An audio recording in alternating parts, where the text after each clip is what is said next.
Une goutte d'eau est tombée du ciel, et sur mon carreau là elle ruisselle.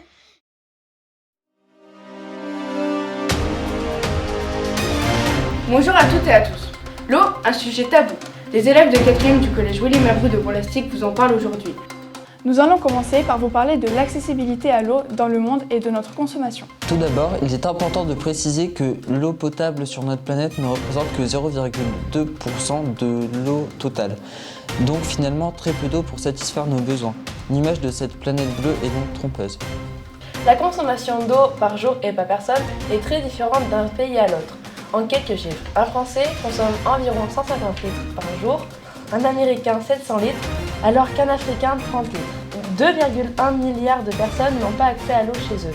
Pour en savoir plus, nous vous proposons d'interroger différents usagers de l'eau. Bonjour monsieur, est-ce qu'en Côte d'Ivoire vous avez eu accès à l'eau? En Côte d'Ivoire, évidemment, l'eau est présente partout, mais tout dépend à quel niveau, à quelle proportion.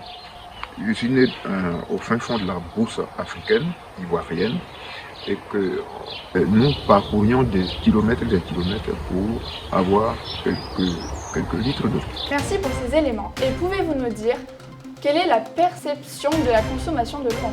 Pour y répondre, nos journalistes ont décidé d'interroger les habitants de Bourg-Lastic. Bonjour. Bonjour monsieur. Bonjour. À votre avis, combien un habitant en France consomme de litres d'eau par jour, en moyenne? 50 litres. 50 litres. Oh, je pense une centaine de litres. Ça dépend s'il est propre, s'il est sale. 150. 100 litres. 50 litres? Bien 40 à 50 litres. Un peu plus quand même. Plus de 100 litres par jour, mais j'exagère peut-être un petit peu. Non, c'est 150 litres. Ah d'accord, donc j'étais en dessous de la vérité. 150 litres par jour? Est-ce que ce chiffre vous étonne? Ouais, un peu quand même, ouais. Bah c'est énorme.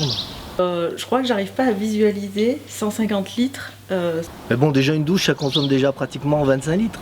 On peut réduire? Et de restreindre un petit peu.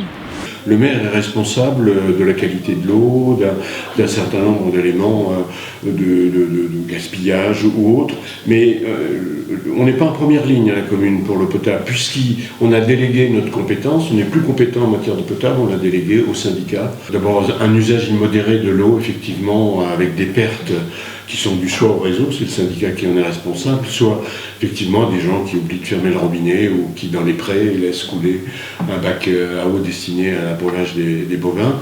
Toute surconsommation impacte la ressource et impacte le volume d'eau fourni par le syndicat, dont l'objectif est quand même de la réduire parce que les ressources, avec le changement climatique, sont en train quand même de poser quelques difficultés, même dans le Massif central qui est quand même le réservoir et le château d'eau de la France. Que pourrait-on faire pour moins consommer d'eau? Ne pas se laver? Non, c'est pas ça. Non. Éviter de tirer l'eau tout le temps, éviter quand on se brosse les dents, quand on coupe l'eau. Prendre des douches, pas des bains. Il vaut mieux prendre une douche Et limiter de prendre des bains. Il doit y avoir tout un tas de systèmes qu'on peut installer. Pour consommer moins d'eau, on peut mettre des adaptateurs sur des douches, sur des trucs comme ça, qui fait qu'on ferait couler moins d'eau. On prend pas un bain tous les jours, c'est un bain par semaine. Enfin voilà, c'est des petits détails, mais on garde l'eau de la douche et on s'en sert pour les toilettes. C'est des chasses d'eau quoi, c'est de l'eau potable.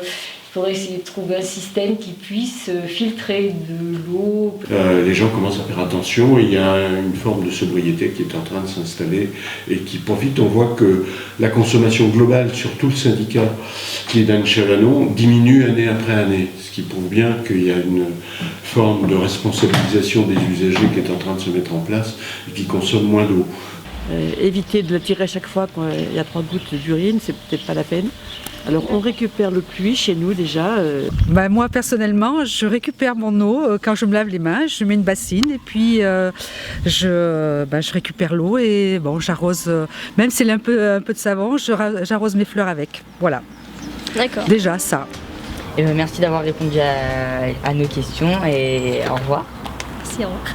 Merci pour votre éclairage. Même si nous savons que nous n'avons pas tous accès à l'eau, la France en gaspille beaucoup. En zoomant sur la consommation moyenne d'une personne, 7% de l'eau consommée doivent être nécessairement potable pour boire et manger. Les 93 autres %, soit la quasi-totalité de l'eau rendue potable, servent à se laver, tirer la chasse des toilettes, arroser le jardin, faire la vaisselle, laver son linge. Ces usages ne nécessitent donc pas d'eau potable. Autrement dit, on traite de l'eau pour des usages qui ne le nécessitent pas forcément. À ce constat, on peut rajouter le gaspillage que l'on ne voit pas, celui des fuites dans les réseaux de tuyaux qui relient les stations de traitement à nos maisons. D'après différentes sources d'informations, en France, on estime à peu près 20% de l'eau prélevée dans le milieu et potabilisée perdue par ces fuites sur le réseau. En France, l'eau est accessible facilement, ce qui n'est pas le cas dans tous les pays. Comme on l'a vu précédemment, il est important de ne pas gaspiller et de la partager. D'autant plus que le changement climatique devient une réalité qu'il faut intégrer. En 2019, plus de 67% du territoire métropolitain ont subi des mesures de restriction d'eau à un moment de l'année. Comme le disent les élèves de 4e du collège Willy Mabru, économiser l'eau, c'est s'entraider. Dans un gros nuage, elle s'entretiendra avec d'autres gouttes du vent et du froid. Et puis tout à coup, elle retombera sur mon carreau gris, vous savez pourquoi, etc., etc.